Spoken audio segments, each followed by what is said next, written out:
Two bros chilling in a camera screen, literally feet apart because I'm kind of gay. My parents are sleeping. Well, now they know. Oh, hi. Hey guys, it's Keisha. This is Laura. I'm surprised. The other photographer here at Caliburn. So you'll be seeing a lot more of her in these videos. I hope so. You haven't plotted my murder. Like, we're still good. I don't know, man. I don't know. Sometimes. It's coming one of these days. So last week's mystery photo was snakeskin. Yes, it was a snakeskin shedding. For those of you that were like, oh, it's gotta be bubble wrap. No, I lied We'll to put you. the photo right over my face here. Just hide me. Yeah, right like here. the paper bag we were supposed to put on earlier. Yeah, sorry about it. It just didn't fit. Yep. We'll put it right here. That's snakeskin. It's a snakeskin shedding from my husband's ball python that he used to have. It's not bubble wrap, like I said last week, because everybody guesses that. Everybody's like, is it honeycombs? Is it bubble wrap? I mean, like, I could see honeycombs. Like, I knew it was right away. I don't know why. I just saw it. Like, I I'm owned pretty a sure I snake. told you before. Yeah, but I also owned a snake in the past, so like, Oh, true. I know what their skin looks like. And I was like, oh, that's snake skin. I mean, it's a really good shot. I really like it. I know video release has been a little bit weird because I don't have a scheduled day for it. Well, I've decided it's going to happen between Thursdays and Saturdays because that's when I can actually film and edit and stuff. And it's when Laura's most free, so you'll be seeing her in a lot more videos coming up. So what caught your eye about the photo that you submitted this week? Across the screen on my face right now. I actually can't recall which one I submitted. So this is the photo that you sent. Yeah, this was right when we started, or when I had started going around with photography. And I was taking pictures of some lovely, like, wild poppies that we had. Pretty sure they're poppy, like, wild poppy seeds. I think seeds is the right term there. I'm not entirely sure. Buds. Yeah, buds. Maybe buds. Bud. 2 peas in a pot. Anyway. And I really liked, they have those divots and lines that if you've seen any like fallen poppy buds, they have those same like interesting divots and that really interesting like cone shape. And they were just set up in such a way that, wow, that's a really appealing, like it had that nice pattern to it. It wasn't taking up the whole thing. And I was having a lot of fun with micro photography at the time. I still am. I love that stuff. So what do you think when you think about abstract photography? I like taking photos of things in nature from different angles in that case because they add really neat patterns and really neat like kind of abstract things you might normally see without manipulating the environment too much. So like instead of, you know, setting up a nice framed photo and throwing some grass, like holding it over to the side and trying to take a nice picture of it, just positioning yourself in a way that kind of adds like new dimension to that photo that wouldn't normally be there if you were to just take like a landscape or like snap a photo of it.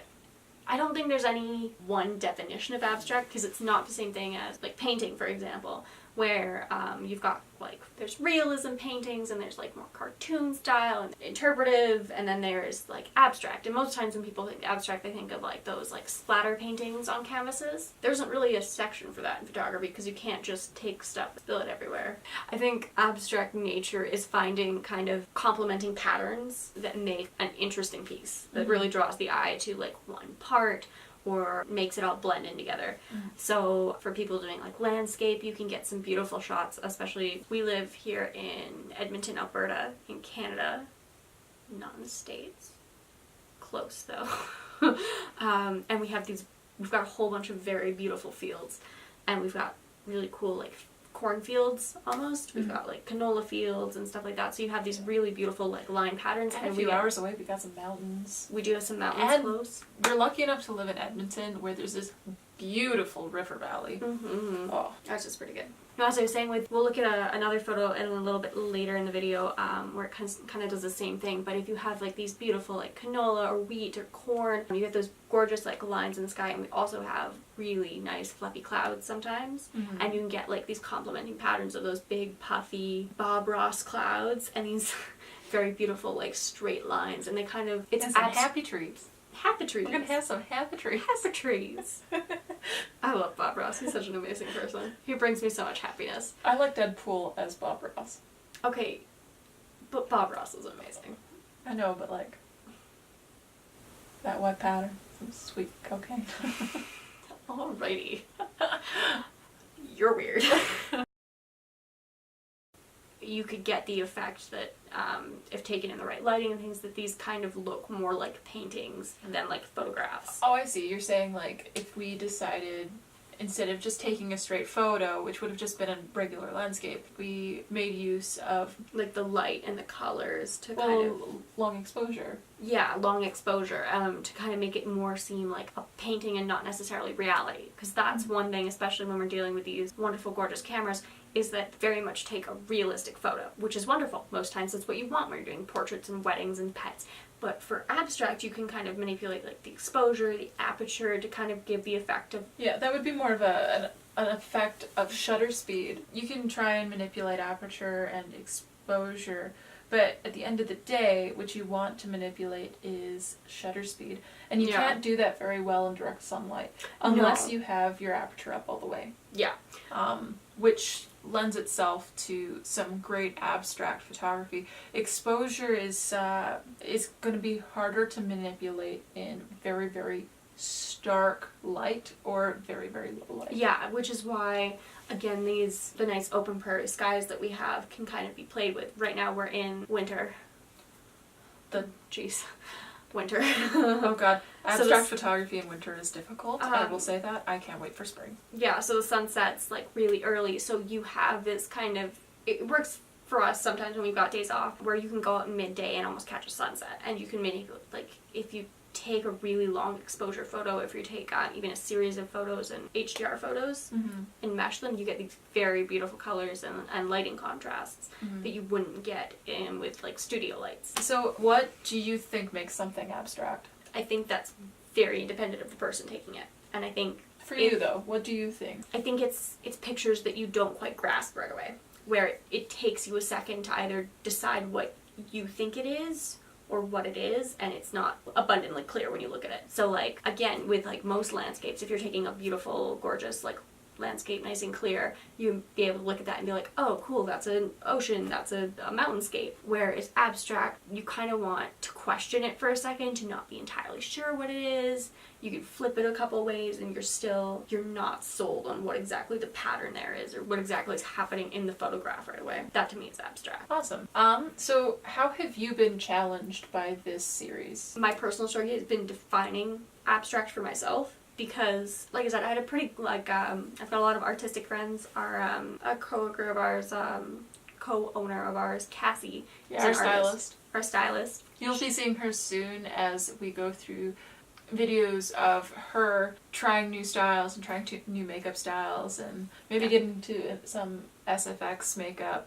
So we're excited to try and roll that out, but right now, not a whole lot of time to do that. Yeah, she does a lot of art stuff, and so I've kind of been exposed to that throughout our friendship. And it's kind of hard for me to connect with what I understand to be abstract and paintings and art. It's been hard for me to define what I thought was abstract, and I think as that last question, like, what does it mean to me? I think that's the closest I've come to understanding it, is something that, takes you a second to grasp. Or there's one photo I love that floats around. It was on Pinterest, actually, is where I saw it, because I'm a millennial. And it's a photo of an inside a guitar, and the caption is, the inside of this guitar looks like an apartment I can't afford. And that's kind of abstract to me. You, like, after being told it's the inside of a guitar, you know it is. But before that, it just kind of looks like wood patterns and stuff like that. Yeah, like at first it looks, like an apartment you can't afford, or like some interesting, like, weird warehouse, or like this, like the bones of a house. And then after being told what it is, you're like, oh, okay, I can get it now. I think that's a really good example of what I think abstract photography is. So this week we will be looking at micro patterns in nature. So I've sectioned this off into 2 weeks because I think it's important to understand the difference between micro and macro. As we learned last week, patterns can be typically defined in lines, spirals, and undefined patterns or shapes. I kind of lump shapes and undefined together because sometimes it's shapes and sometimes it's kind of undefined, but you can't quite tell the difference. I mean, We'll just unless stick them in a category together for now. Again, it's very much the eye of the beholder in that case. Yeah. Yeah, it's what you see. So I know in photography, people typically use the term macro to talk about photos where they've taken a subject that's really tiny and blown it up, which kind of makes sense, but I want to step away from that definition for a sec and talk about macro and micro patterns in photography. Yeah. So the first definition I will throw at you is macro patterns in photography. It's not the same as macro photography. Macro patterns in photography, which is going to be our subject for next week, is seeing patterns in large scale nature photos, or in just nature in general on a macro scale. Like, so when you see a landscape like this one from Jerry Daniel, and the link is down below, he uses this idea of repetition in his photos with the happy trees and the beautiful mountains and the clouds to express abstraction, in comparison to this photo by Jeff Sinon. I used him in the first video, I believe, to express subtle line patterns like we talked about last week on a macro scale. And this photo's really neat, as we noticed, because you can see it in several different ways. I mean, when you're looking at it regularly, it looks like a sunset. But it's also one of those photos that's really neat because you can shift it around and see it differently depending on the way you have it rotated. So we rotated it on its side. Laura pointed out that it kind of looked like a weird mountain abstract photo, painting. Or like it almost looks like, they took different colors and like kind of streaked them on the canvas and swiped them all. And so you've got this like cool kind of streaky landscape versus the other photo we just saw with the mountains and the trees. Is kind of similar to what I was describing with like the cornfield or whatever in the cloud line. Like, that's a very like kind of set pattern, where the other one's very abstract in nature. It looks almost like a painting. Like, you don't really, it's a photograph, but like it's hard to define what exactly it is. Yeah. I mean, when I saw it, and this is the beauty of what I think defines something as abstract, is when I saw it flipped on its side, as you guys are seeing right now, I saw like a oversaturated type painting of like the inside of a wood log that's been split down the middle with like a piece missing at the bottom. Like, that's what I saw, because I think I've seen a painting like that before, and that's where my mind went. Yeah. Like, it reminds me of something that I've seen before, but as a painting. We're going to be looking at that next week as to how we can do that. A macro pattern photography doesn't necessarily mean that we have to take a landscape photo. We can take a photo of trees in a forest, or we can take a photo of ripples on the water. And it's still macro because there's enough of the landscape surrounding your subject for it to be defined. And now we're going to lead into the definition of a micro pattern photography. So micro pattern photography is more where you're looking at a small piece of a larger subject, looking at the patterns that make up this piece of your subject. Yeah. And using macro photography, not the same as macro pattern photography, but macro photography to your advantage, because, and this is why I say macro photography and micro pattern photography are different, is because macro photography is focused on the entire subject, the entire small subject. Yeah. Whereas micro pattern photography is focused on a small aspect of a large subject. Yeah.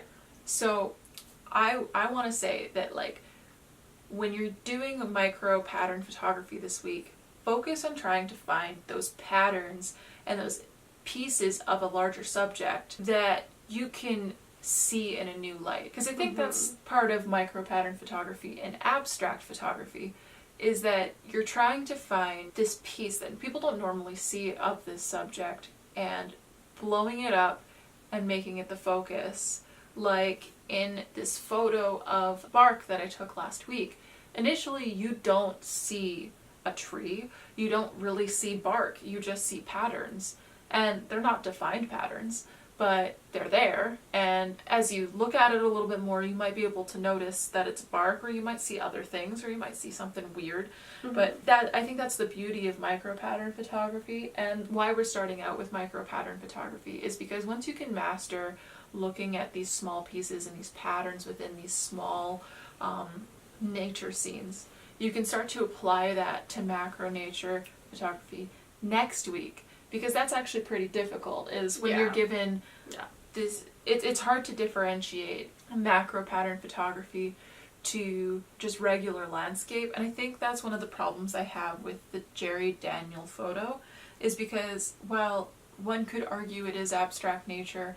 I'm not sure it quite defines itself as abstract nature. I know this photographer defines himself as such, but I don't think this photo fits. Yeah, and again, I can definitely see where you can get the idea of abstract nature from it. Most times I would look at that and I'd be like, oh, it's a mountain landscape. It's beautifully taken. Mm-hmm.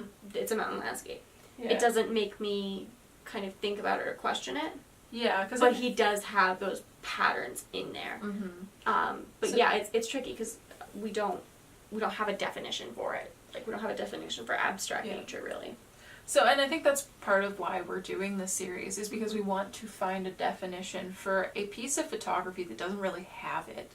Because when I first started out doing this series, I just wanted something fun to do, to learn about, and people voted, and then you guys know, but at least if you watch the first 2 videos, you know. But when abstract photography became the leading voted thing, and I started looking it up, I was like, I don't know what this is. Yeah. So part of this series is just trying to figure out what abstract photography is, because it's never been a defined group of photography. It just kind of got lumped in together with everything else that's nature related. So I think we're starting to get closer to an idea of what it is by seeing the differences between what some people say is abstract and what some people isn't.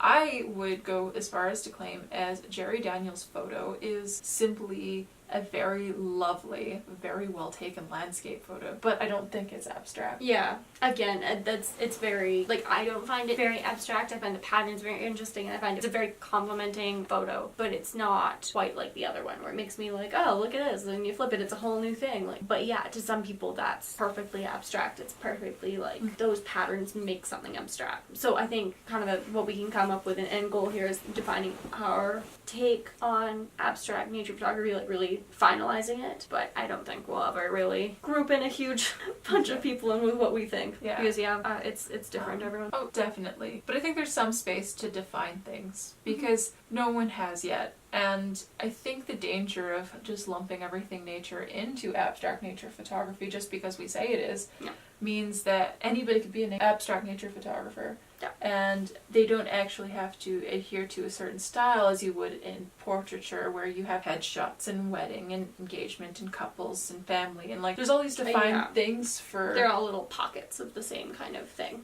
Yeah, whereas I think we have some room to draw the line, because, and I think this might be an important point as we move forward, is that while patterns make up an important part of true abstract nature photography, they're a great way to put underlying structure into a photo. Yeah. Just because it has patterns does not make it abstract. And I think that's the defining feature that we might want to take away from this is, well, yes, Jerry Daniel has a lot of pattern. It's not, that pattern doesn't make it abstract. Yeah.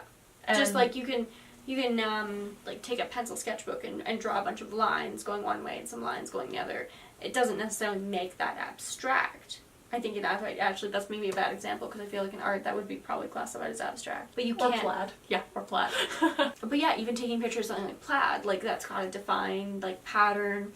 That doesn't make it abstract. Yeah, no. One of the defining features that I've noticed about abstract painting or abstract art that we can try to apply to photography is that aspect of which you're not immediately sure or never quite sure what you're looking at. Yeah. And I think that's going to be very important when we move to macro pattern photography. If you guys come up with a better term, post it in the comments down below. Yeah, because I feel like what you're talking about is, because what we're doing now, to my understanding, is we're taking very like small subject close photos. So we're taking almost like a microscope photo. Yeah. Macro photography is taking a small subject and making it large. Yes. As I said earlier. What we're trying to do is take a piece of something large. Macro pattern photography is like landscapes that are a little bit weird. Yeah. Or large subjects where you're getting the entire subject, but you still can't quite tell. I had the right idea, I was lost on what we were calling it now. So. Oh, good. That's why I'm like, let's have somebody else try and help us explain this a little bit better, because I don't have the right terms. I don't have good terminology. I'm still learning, just like you guys are, just like you are. I mean, I'm coming up with like lessons on this, and I have no idea what I'm doing. I mean, that's like all of teaching, though. Oh, straight up. Hey, I'm a teacher. Okay, maybe not. You don't have a BEd. I do have a bachelor's. Yeah, but you don't have a BEd. I know, but I have a bachelor's in English, which basically means I'm a teacher. That means you're overqualified. Hey, every English major wants to be a teacher, right? So, like, I'm halfway there. So, for the next week, take a moment to find large subjects and find small pieces of them to make the subject. So, pieces of larger subjects, like with the bark photo. So, thank you guys for watching. Subscribe down below, hit the bell, like, comment. Yeah, go follow us on all our social media. They'll all be linked below with all our personal accounts or professional accounts or Facebooks. All of the links to the photographers that we mentioned will be down below. Also stay tuned for next week because there's a video challenge between me and Laura shooting beautiful model in an ugly location or 5. We really do get out. It gets bloody. Yeah. You want to know how I got these scars? Just kidding. My skin is flawless. I'm kidding. I'm kidding. I bet it did your skin. I mean, yeah. Okay, so just go subscribe to me. I'm starting my own channel now. We're taking over. I love you.